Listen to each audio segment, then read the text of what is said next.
Good morning, everyone, and welcome. My name is Domantas Katela, and I'm representing the Center of Excellence in Anti-Money Laundering. We are very pleased to have you join us today for the online training session. Today, we are talking about something many compliance and law enforcement professionals know well: overcompliance. This happens when organizations follow the rule too strictly, often to avoid risk or criticism. It might seem safe, but it can waste time, make work harder, and distract from real risks. A risk-based approach, which is the heart of FATF standards, is smarter. It helps focus on what really matters and makes compliance more effective. Today's session will show us how to move from just ticking boxes to actually understanding and managing financial crime risks. To guide us through this topic, I'm very pleased to welcome Katerina Boguslavska from the Basel Institute, of Governments.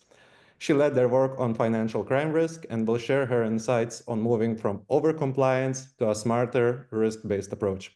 Katerina, without any further ado, the floor is yours. Thank you, Domantas, for the introduction and for your nice words. I'm glad that this topic is still popular, even though it's been already more than 10 or more than actually the decade when we start talking about what is the risk, how we understand it, and what is the risk-based approach. Today, we will move through several topics, and we will start with some conclusions about what do we have, what results do we see in terms of risk-based approach and global application of FATF standards. We will shortly look at what is ahead of us in terms of the new round of assessment and try to understand what are the new initiatives that FATF suggests to apply in order to be better in understanding risks and to move from overcompliance to better mitigating risk. I will show you one theoretical model that you can develop yourself to analyze your geographic risks and to apply risk-based approach. But later on, I will uncover what is the Basel AML index and how we do it within the Basel AML index. I will walk you through some practical data sheets, and we will see what are the trends in your region and how we actually use the Basel AML index to score geographies according to the risks of money laundering. I will start by saying that probably you are well aware that the FATF and FSRB have finalized the fourth round of assessments in terms of money wallets, fifth rounds of assessment, and we can see some conclusions on how the countries performed and how they developed their AML safety systems in the last 10 years.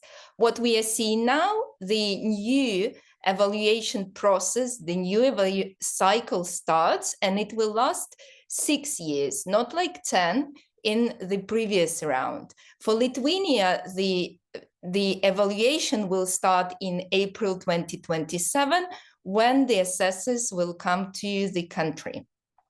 We know that as with the previous round, the assessment will cover both, first, technical compliance with FATF standards, and second, effectiveness.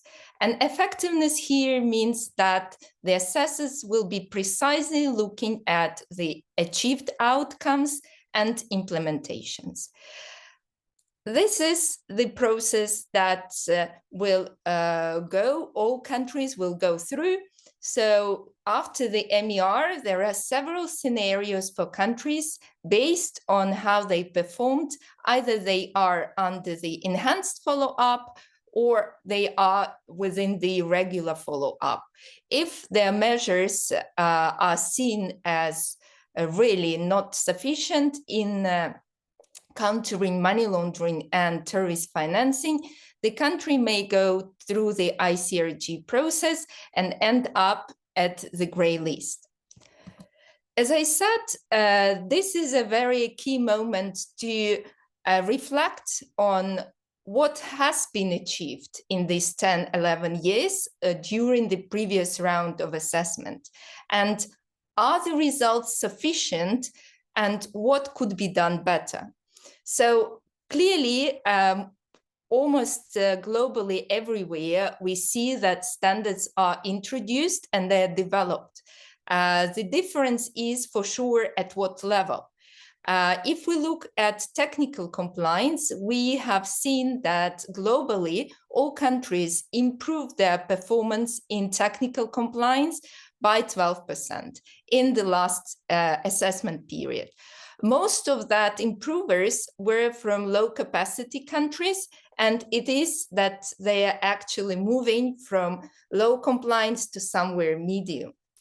The improvements come with clearly with some price, and there are still black holes globally in certain recommendations where we see the lowest performance. It will be about beneficial ownership, it will be about new technologies, it will be about investigation and prosecution of money laundering offenses. So while we are doing better, we are really doing better globally, it's not sufficient still. The biggest problem, what is currently seen, is a crisis of effectiveness. So if on average globally, technical compliance is around 60% performance, effectiveness is at the level of 28. It means that we are good in making laws, but we're still not good in implementing laws. And this is the focus of the next round, where we have to see not only tick the box exercise, but actually how it works. What are the costs of this progress or the situation that we have? And you can see here the number. It was not calculated by us, but approximately we see around 206 billion US dollars globally spent on AML compliance. And figure is continue to rise. Whether the price we are paying reflecting in the results we have, it's always a good question to ask, because we still see that confiscation rates are low. We don't see much of asset recovery, which should be the result of the whole process. And we still see that the deterrents that are developed are not sufficient enough to prevent, to investigate, and to confiscate the assets. So what change do we need? Clearly, we need to understand more what is risk itself, and whether do we have proper measures to tackle the risk. Here we are coming to the backbone of the whole efforts in money laundering and terrorist financing crimes. And the logic with risk-based approach is very straightforward. It's to understand the different level of risk and then apply stronger or lighter controls as appropriate. The model that is shown here is taken from the World Bank methodology, and lately it was also reflected in the guideline that FATF published for national risk assessment to help countries to understand their risks.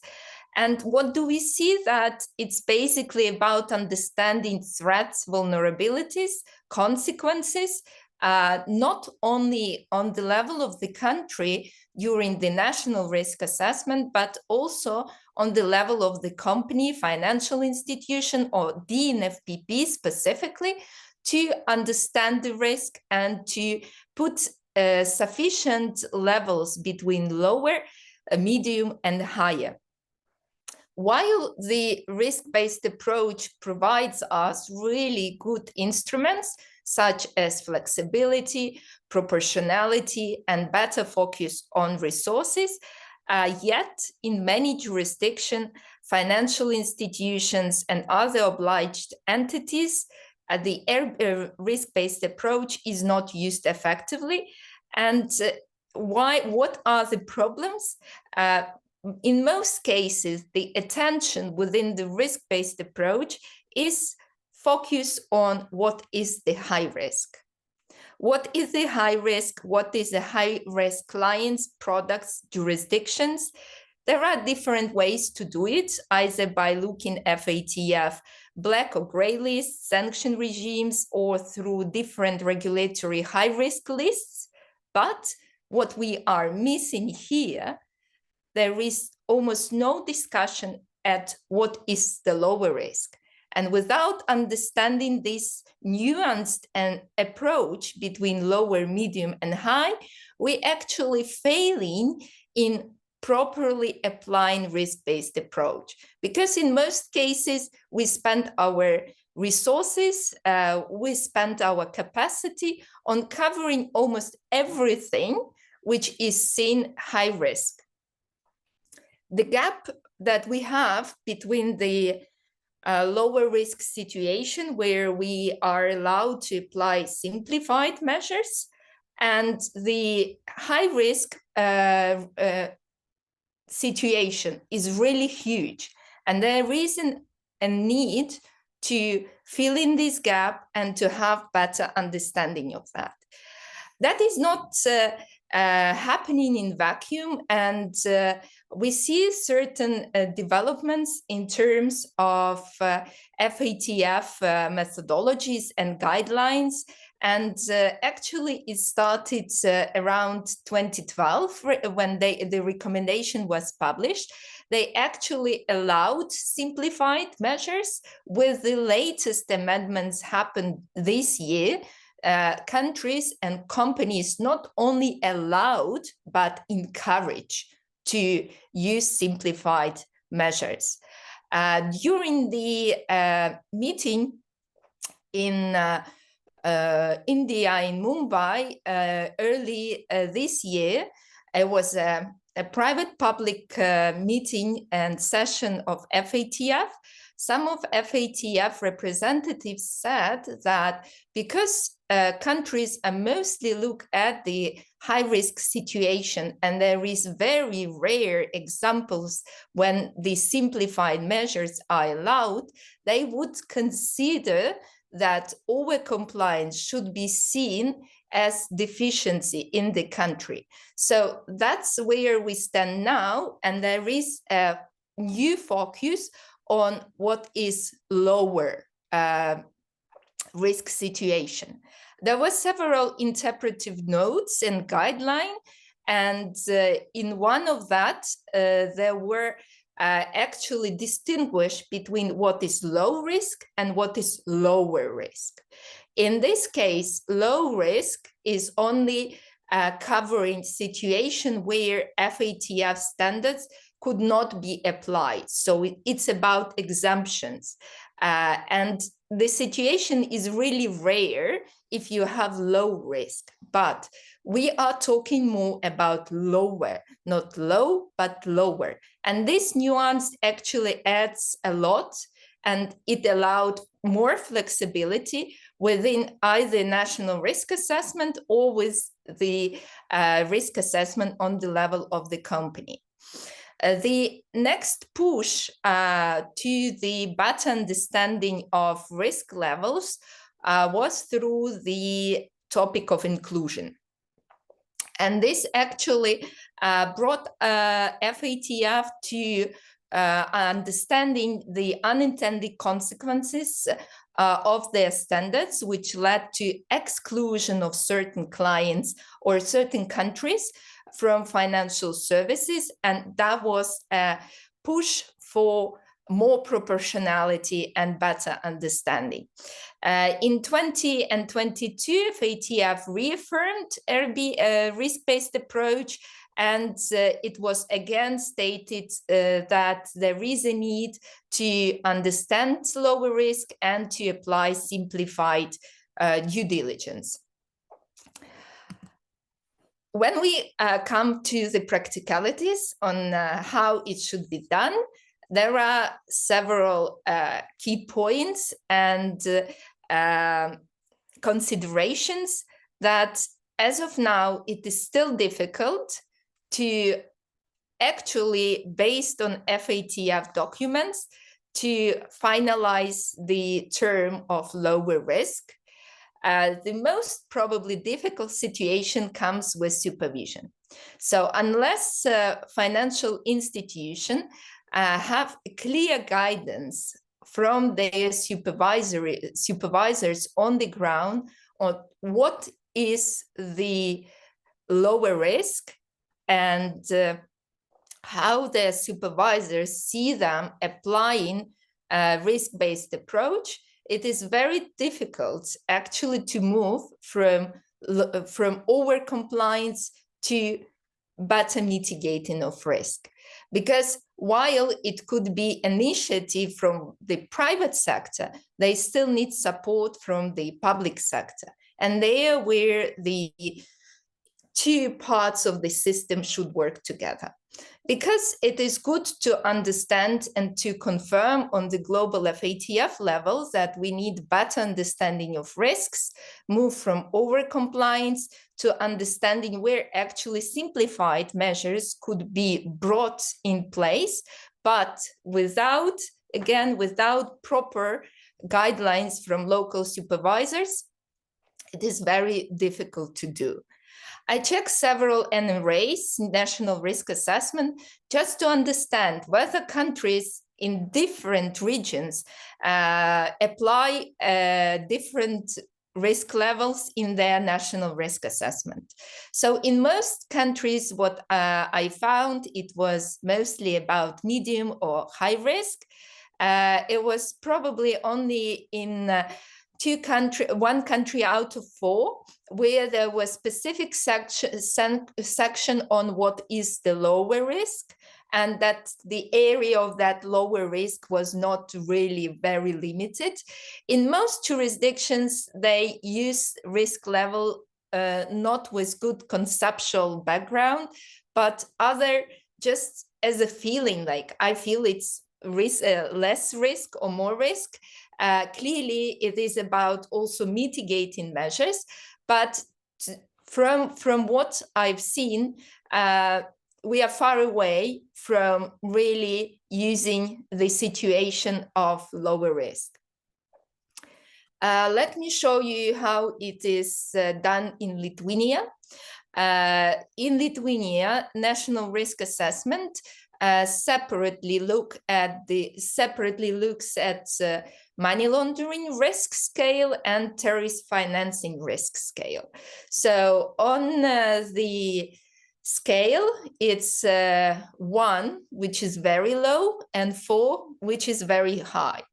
So it assesses several components, and what we are getting, the sectors, subsectors, and products. You see that it will be continued, but in this first 18 sectors, subsectors, and products, we have 4 and 3.4, which would be high, medium, high risks. And if we look further, only with bailiffs, which is 30, number 30, we have something which would probably fit into category lower risk. Everything else would be rather medium or high. So that's what we see in the NRA for Lithuania for money laundering risk levels. If we look at terrorist financing risks, here we have a list of 22 sectors, subsectors, and products. And we see that only credit unions and life insurance in terms of terrorist financing risks would be seen as lower risk sectors. That is something very common for most of NRAs, and we should understand that it's also bringing the the mode for private sector, how they should understand their risks when they represent this sector, subsector, and products. So before moving to a topic on how we should do the model, there are other considerations that was discussing in terms of risk-based approach, So, and they are related to 3 overlapping topics. The first one that I already started to uncover is a gap between global supervision standards and local practices. That is confirmed by many discussions with financial sector representatives that there is risk-based approach on a global level, but when it comes to the supervision on the local level, it mostly looks like rule-based approach rather than a risk-based approach. So this gap has to be addressed through the local supervisors, their guidelines, and their feedback to the private sector. The other one is financial integrity and financial inclusion. Before it was versus, now it's and, because the movement is to ensure that all categories of people, all categories of clients have access to the banking services, and this is also to enhance financial integrity. The other thing clearly is about data privacy and data sharing, because all what we have in risk-based approach and with example of supervision, it requires cooperation between public and private sector, and there is always this this consideration between privacy and data sharing. I know in many countries it's been addressed and resolved. So risk model, how you develop your risk model, and here I'm speaking more about geographic risk model rather than client risk model or any other types of risks that you could address. So the first point is to understand and develop your risk assessment based on the nature, size, and complexity of the business. And to be honest, there is no blueprint for this. It is for the company to look at what they are doing, what product they're suggesting, what clients do they have, from which jurisdictions, and to understand this applicably to their own business. For that, you look at internal data. You clearly, based on guidelines from supervisors, you check national risk assessment, whether your sector is in the high or medium risk level. You may also use the Basel AML index and different FATF guidelines. Usually, you may concentrate on assessing 3 types of risks: first, related to geography; second, to customer type and product and services. You can do it on the scale from 1 to 0, and you can look at such categories as lower, medium, and high risk. And clearly, it will be a composite indicator already that you have to check also whether several indicators, how they correlate between each other, whether they are telling you different story or it's the same story through different indicators. And there is interesting, I wanted to share with you, probably if we have time, we can look at it slightly more in details later. But within the Basel AML index, we, for many years, used equal distribution to understand the risk levels. So for us, low risk was on the scale from 0 to 10. Low risk was from 0 to 3.3. Then from 3.4 till 6.6 was medium risk.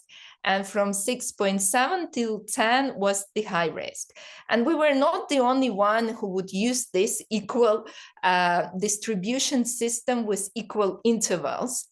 What we found out, and that we actually was really pushed by the finding to rethink about the risk levels. We found out that out of 103 countries that we cover, 170 within these equal intervals would fit into the category of medium.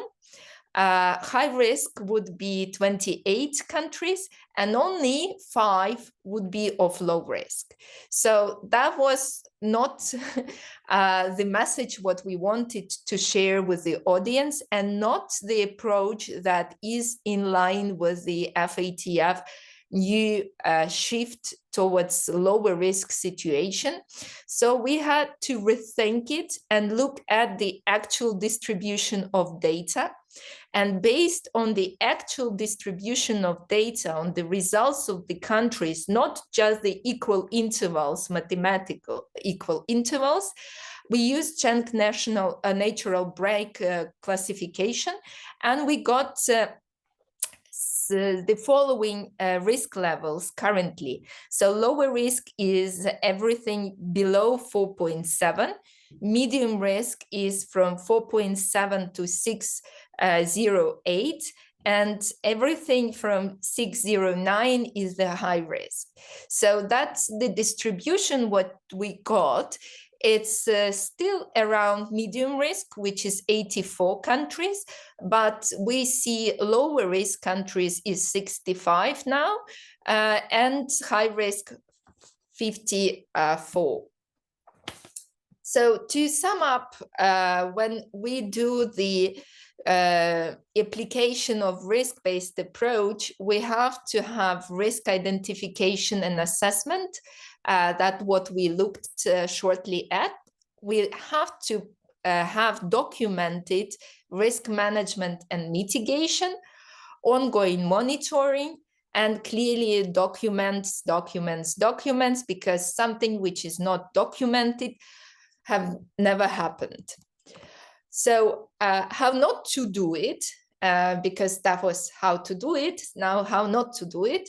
And how not to do it is don't use only FATF gray list sanctions or any other high risk list countries to build your model. Yes, it is important to be compliant with sanctions, but world is not black and white. Several countries might not be under sanctions, but still would have deficiencies in their MLTF systems. Don't put together everything. All of us like to make soup from interesting ingredients, but check if these ingredients fit each other and if they really measure the situation that you want to be measured. I will give you an example here. Very often in their geographic risk assessment, private sector use several indicators. Most likely you would have Transparency International Corruption Perception Index.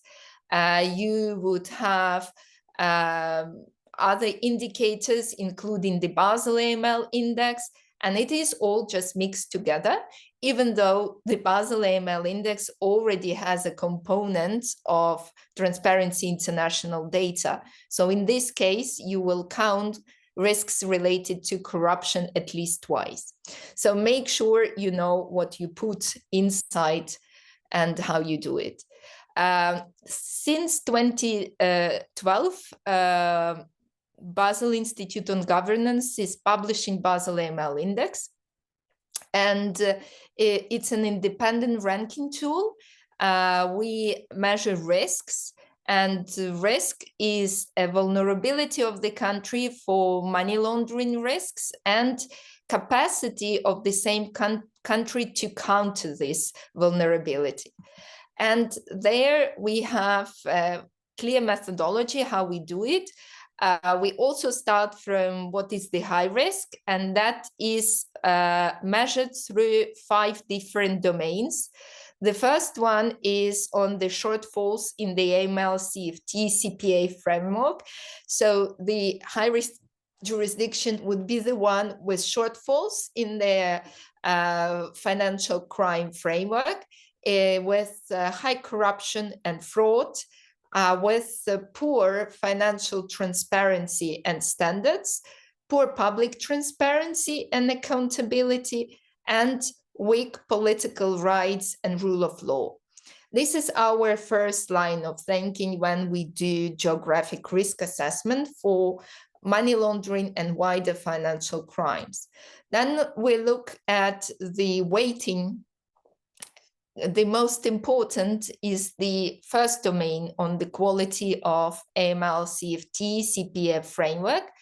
Corruption fraud has 17.5%, financial transparency and standards also 17.5%, public transparency and accountability 5%, and 10% goes for political and legal risks.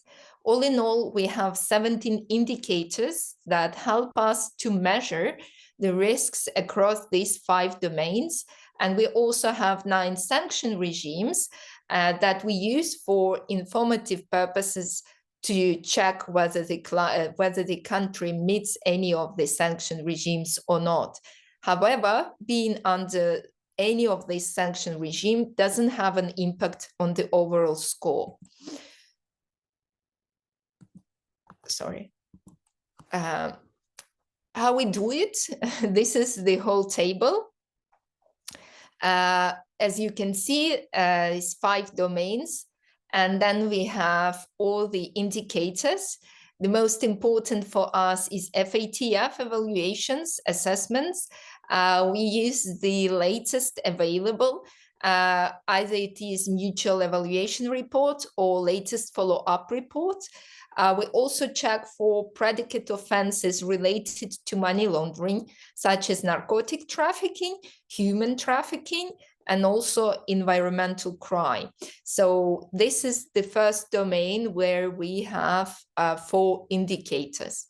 For corruption and fraud, we look at corruption from Transparency International, bribery from bribery risk matrix. We also look at fraud and financial crimes and cyber-related crimes. So this is all within the domain 2. Domain 3 is about financial transparency, where we check with the Financial Secrecy Index and data from World Bank on financial sector regulations. Public transparency is the lowest, the domain with the lowest impact, and it is because the topics that we cover there are not directly related to money laundering, but still might be used by criminals, and these are about political finance transparency in the country and budget transparency in the country. The last domain is really important because it helps us to check and control for such important elements as judicial independence, rule of law, political rights and civil liberties, and media freedom. This domain actually helps us to check if the good results in terms of FATF assessment, for example, in supervision or in investigating and prosecution of terrorist financing offenses, are not connecting with abuse of power in the country and are not politically motivated. So that's why it is important to check on the rule of law and independence of judiciary in the country. How we do the calculations, we have 17 indicators from different sources where these indicators, they have good country coverage, frequent updates, clear methodology. We use these 17 indicators and scale all the results from 0 to 10, where 10 is the highest risk. We use the weighting system and aggregate the scores first for domain and then for the overall score. Not always we have 17 indicators, but where we don't have it, we don't substitute the data from any other sources. When we do the FATF calculation, that is the very often question that I get, how you get the score for FATF, because in their assessment, it's just qualitative assessments within the 4-tier, which is non-compliant, partially compliant, largely compliant, and compliant. So we recode this data in a numerical form, where 0 is the highest risk, which is non-compliant, and 3 is the lowest risk, which is compliant. So we get the numbers, and we can then calculate separately performance of countries in terms of effectiveness, performance of countries in terms of technical compliance, and then the overall score for the country as one indicator that we use. We go every year through annual review meetings. It means that we invite independent group of experts. We provide results of statistical testing of our model. And this is the way to discuss and take decisions on how we reflect on the latest developments in terms of financial crimes. So last year in 2024, during the annual review meeting, there was the decision taken to include fraud data in the Basel AML index. Clearly, we also spoke about the challenges in doing so. Then we looked at the impact of the new fraud data on the results for countries. That was also done during the annual review meeting. And this year, as I already partly introduced to you, we had to rethink the risk levels and indicators for different, what we see as a low, medium, and high risk. We have several subscriptions. On the 9th of December, we will publish the new public one, and you can look at it. It will be available in roughly 10 days or 2 weeks. You can download data in several formats. That is how the data table look like. And I chose just random countries, sorry, not Lithuania.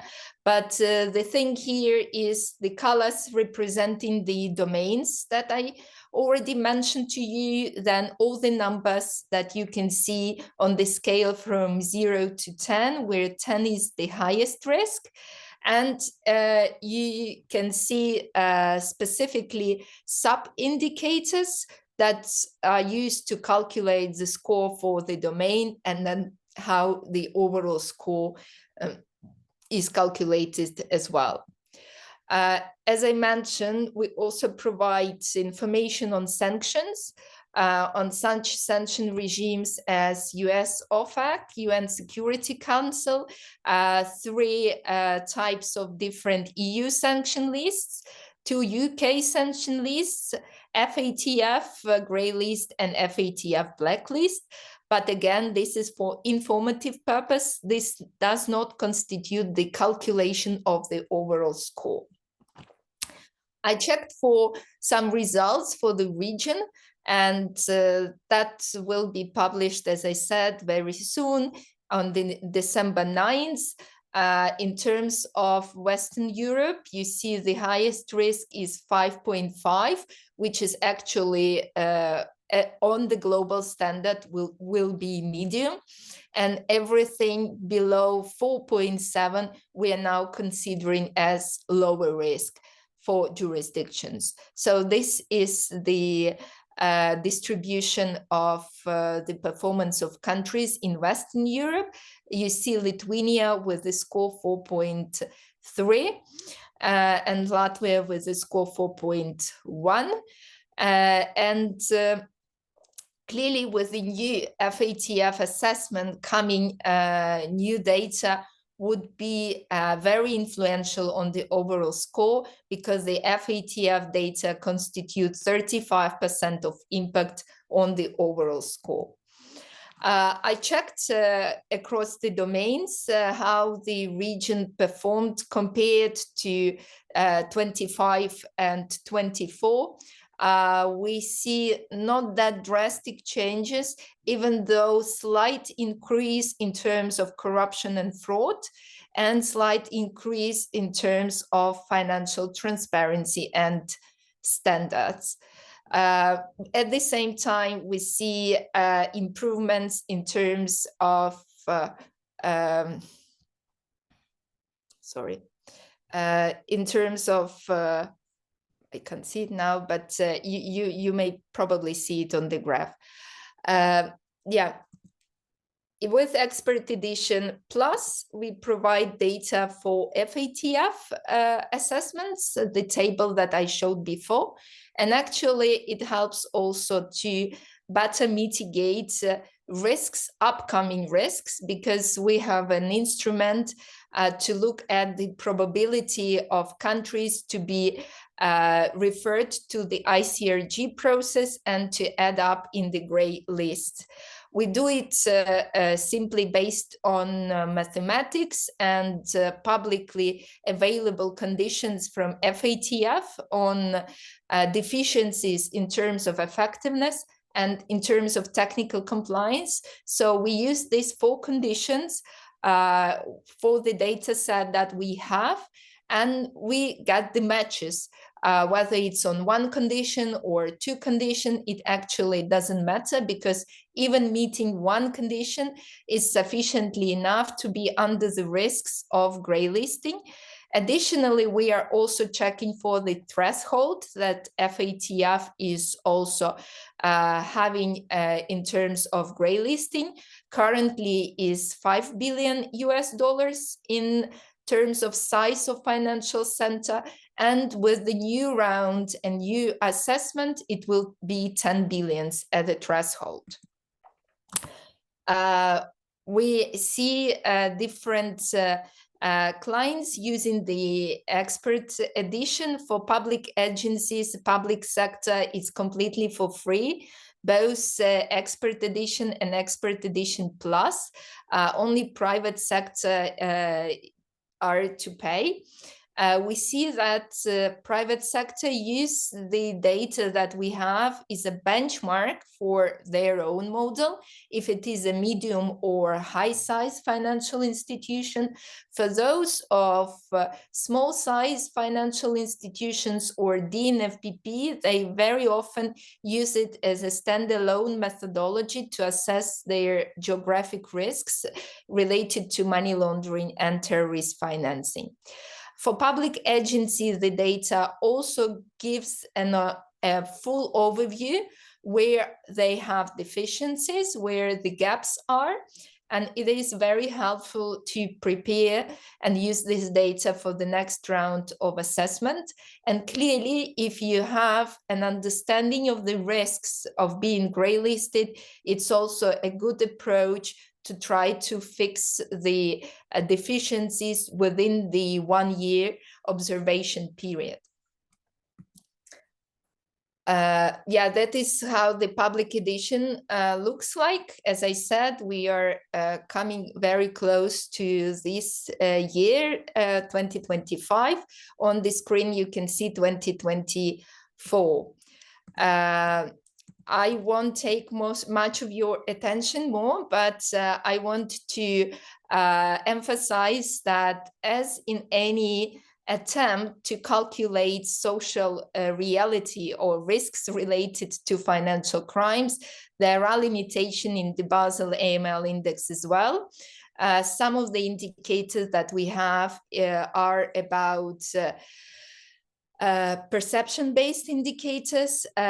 clearly that very often, unlike with financial risk models that are based on statistical calculations, country risk models lack solid basis for calculation of potential loss in money laundering, and that also limits the possibility for full and proper assessment.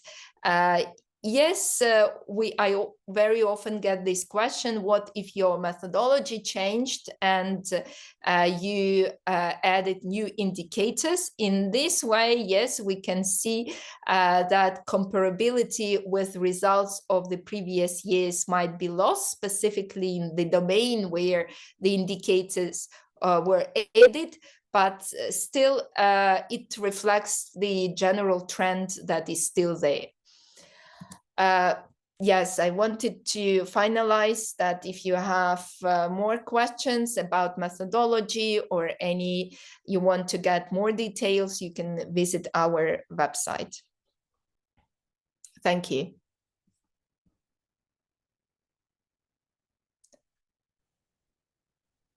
Thank you, Katerina. Thank you for your valuable insights on this extremely relevant topic. Now we move on to the Q&A session. So to the participations, guys, feel free to write down your questions to the chat. But before that, I wanted to ask you, what are the biggest challenges in moving from overcompliance to risk-based compliance? How would you see this kind of angle? I think that the biggest challenge is about fear of supervisors and lack of clarity from their side. I think that is the biggest fear, because if you speak with financial institution within the within the Wolfsberg Group, they would say, yes, we understand we have overcompliance.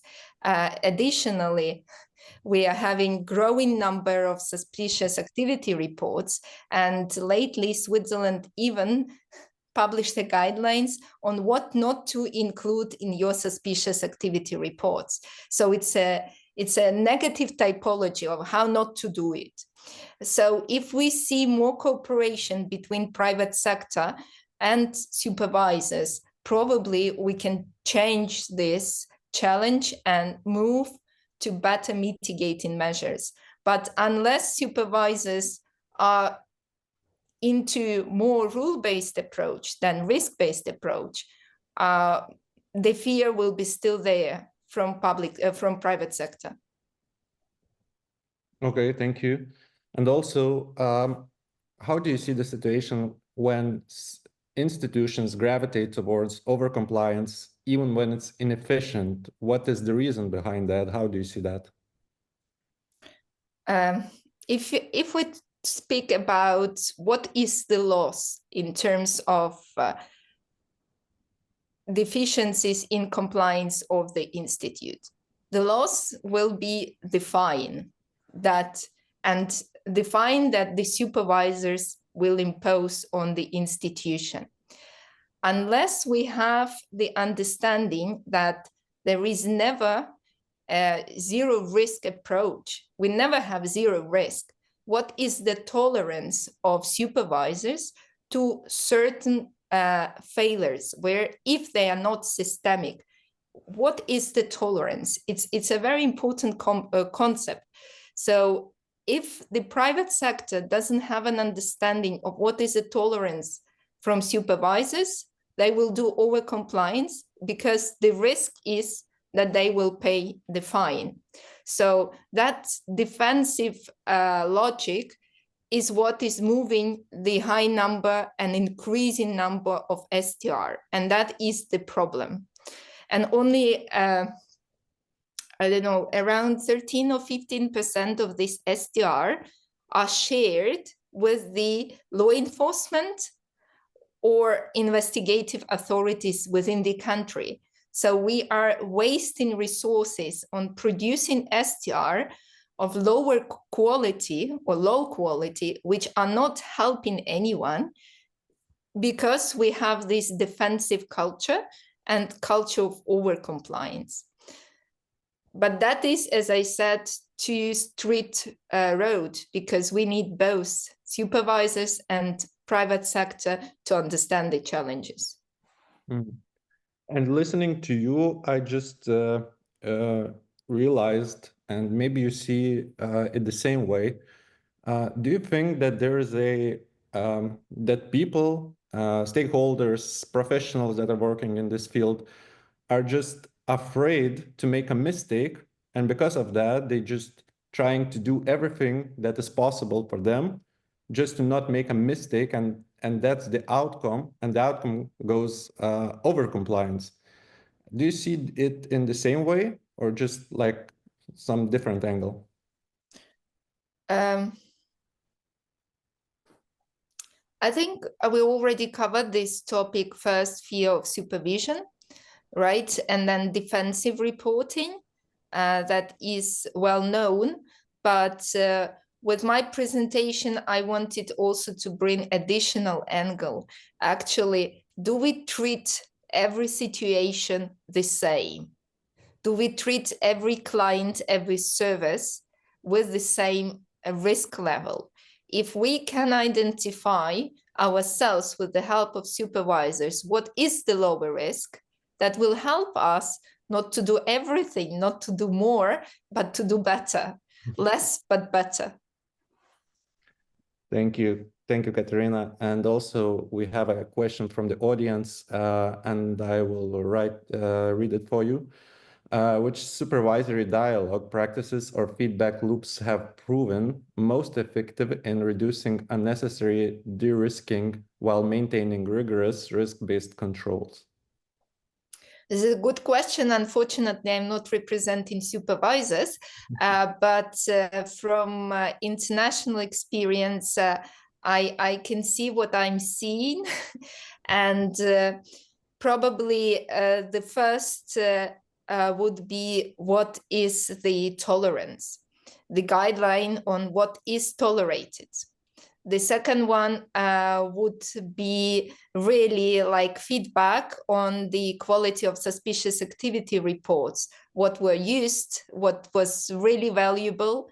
And I like also the approach that I already mentioned Switzerland started, what actually doesn't work. Negative typologies reporting. That is also a good way to go, but I'm sure there might be more and more examples which I am not aware. Thank you. And I can tell that our audience is getting more and more active the further goes our discussion. We have a new question. What is the challenges most institutions are facing in trade-based money laundering, and what is better way to tackle those challenges?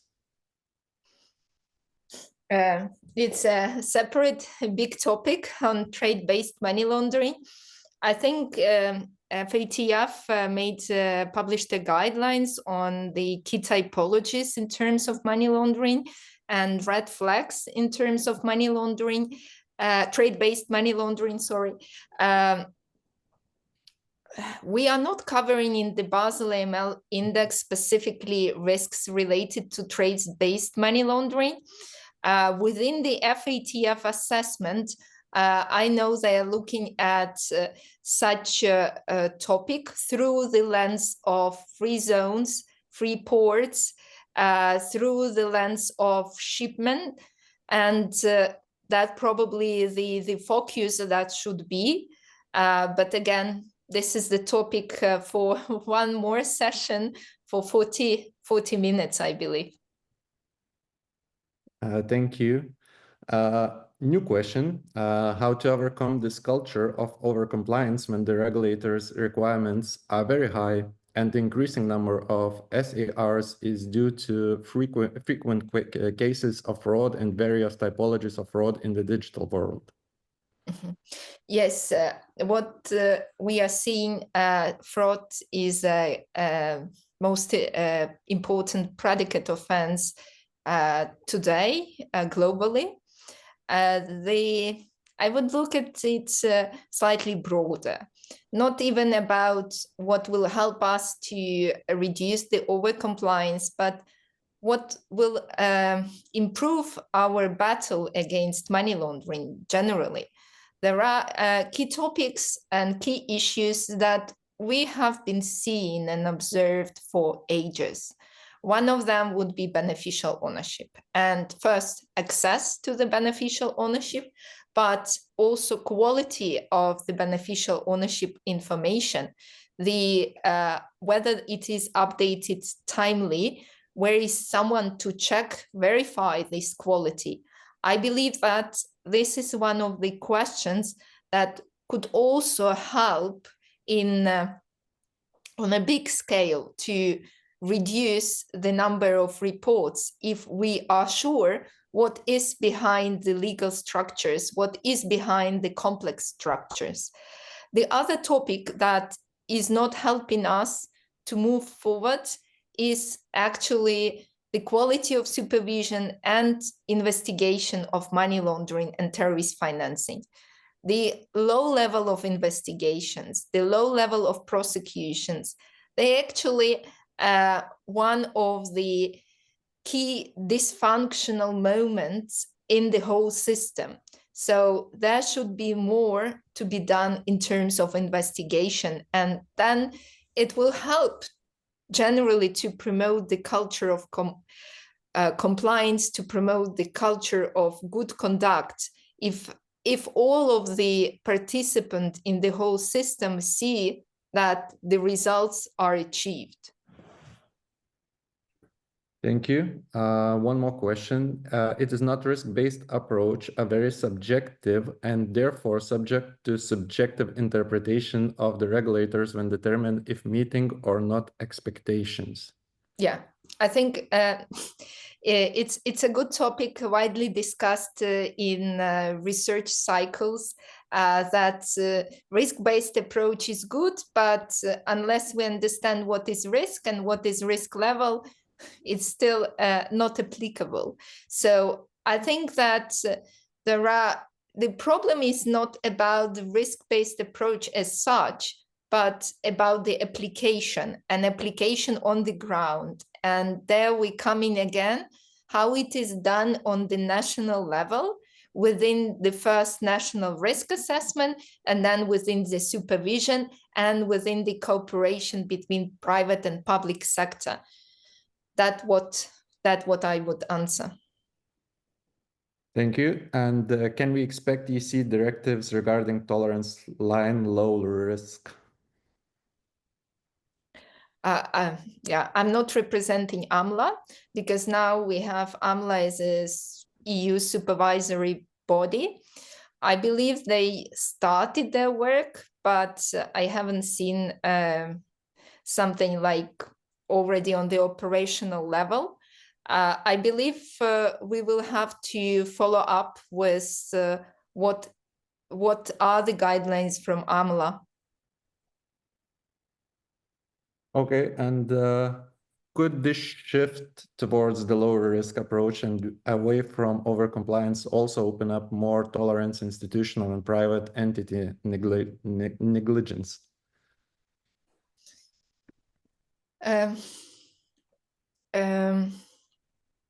Probably, but I believe it depends from one institution to another institution, right?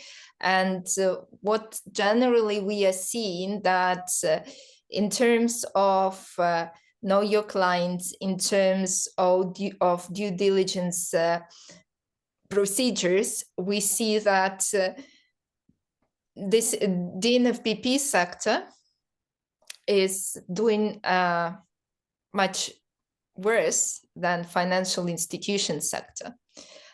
We will see now the performance of the virtual assets and virtual assets providers. That will be the focus within the FATF assessment. So I believe that we have to wait for the first reports to be published to see whether the shift that happened in the documents and guidelines in the FATF is actually reflecting in how they assess the countries. And the first one would be Latvia and Malaysia. I believe that the reports will come very soon. So it will be a kind of test to see and to follow up with other countries. Okay, thank you. And we have a really practical one. Do you have any further practical guidance on how local tax advisors should apply the proportionality principle when dealing with small or de minimis queries from new clients, for example, those valued at less than 1,000 euros? So I would say that there could not be a general approach to that. It has to be customized one, looking at the local requirements, legal requirements, and we can do it as provide consultancy services and analysis, but within the Basel AML index, we don't look at that level. Okay, and maybe we will sum up our training session with this question. From an AML efficiency perspective, many reports are extremely detailed and take years to analyze. Do regulators see value in summarizing key PII and main suspicious indicators, or is it the full transactional contextual detail essential for effective supervision? Wouldn't some unified templates would be beneficial and save time?